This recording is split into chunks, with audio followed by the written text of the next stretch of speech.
welcome to the Beef Edge, the Teagasc Beef Podcast, for all your latest news, information and advice for Irish beef farmers. I'm Catherine Egan, and in preparation for the last grazing rotation, I'm joined by Grass10 Grassland Farmer of the Year, Hogan from County Tipperary. I first asked Tomas, what system does he operate? I run a spring calving circular herd just outside Nenagh and Tipperary. The farm consists of 55 hectares, split in two blocks of roughly the same size. The cows are mainly Limousin cross and Simmental cross. This spring coming now, we'll be calving down just over 70 cows.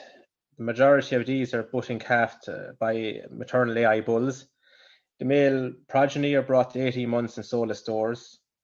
The heifers that are suitable for breeding are put into calf to be kept as replacements, with the surplus heifers sold and the rest of the heifers sold as stores.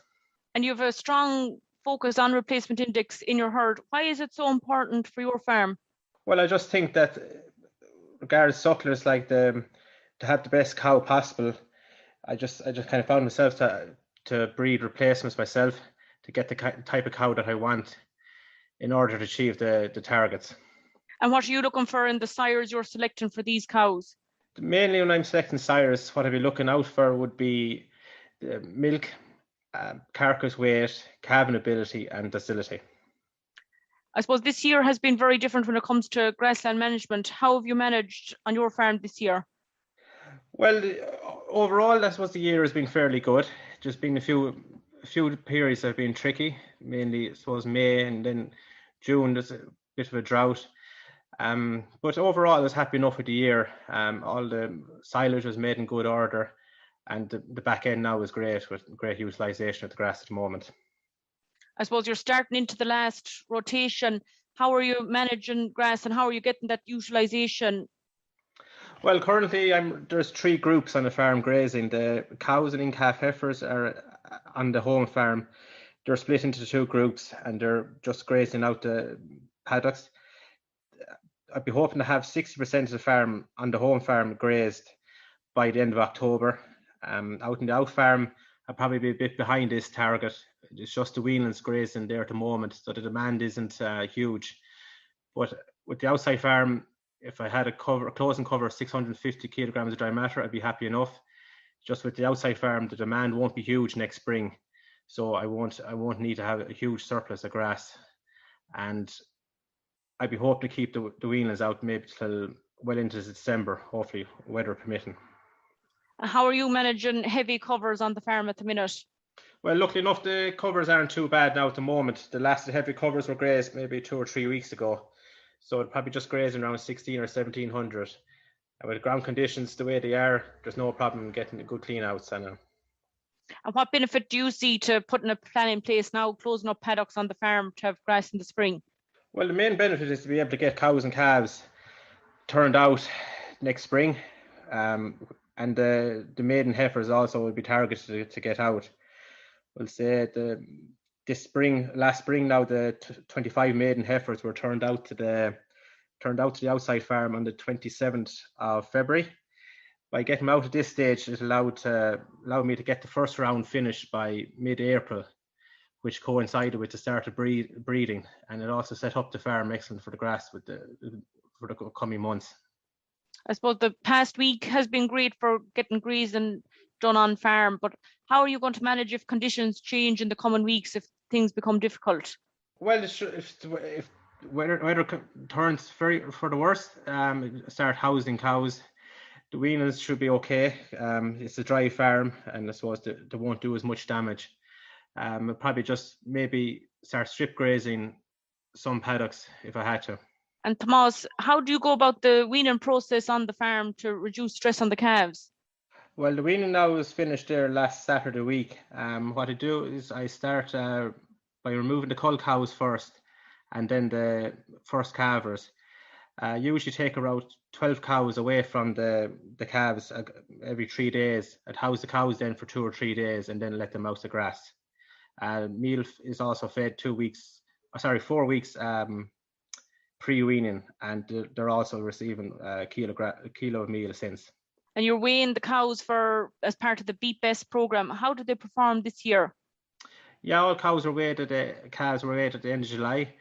Overall, between the males and the females, doing 1.27, which would be back a bit now from last year, which was a bit disappointing. But I say it's just with May being a wet month, I say it hit the cows. And I suppose May is probably the peak month as well for the milk. So it probably just affected that weight gain this year. And for cows that you've mentioned there that are grazing now at the moment, how will you manage the cows once they're housed up until they calve next spring? I say once the cows are housed, initially they're housed on condition score. So any thin cows be fed ad lib, and then the cows with good condition be restricted. And then the cows will be divided up by dates of calving. Just make it easier to keep an eye on the ones that are closer to calving. And all the cows will be treated for lice then 2 or 3 weeks after housing, and they'll be vaccinated then for with the Rotavirus scour 4 weeks before calving. And for the weanlings, how will they be managed for the winter period? Well, once the weanlings are housed, 2 or 3 weeks after housing, they'll be treated for worms and treated for lice. They'll be weighed then the same day. I'd be feeding the heifer weanlings probably 1.5 kilograms meal, and the males 1 kilo. That's what I'd done last year up to the end of January, and from the time of weighing to the first week of February, I weighed them again. They're done 0.7 kilogram, both the males and females. So I was happy with that. What's your secret to getting the 0.7 of a kilo over the winter? Well, all the weanlings are fed good silage, to be fed a surplus silage that's made of paddocks, and also second cut silage as well, bales. So it'd be all 70 plus DMD silage. That's great. And you're calving your heifers at 24 months. How are they managed over the winter and up until breeding once they're next spring? Well, as I said, all the cattle will be weighed, and then depending on the weights, if they're suitable for breeding or not. And I say I'd be hoping to get the 0.7 a kilo over the winter, and if I do that, they'll be on target then probably for 400 or 420 kilos, which would be roughly 60% of their mature weight. So to be suitable for breeding then at that point next spring.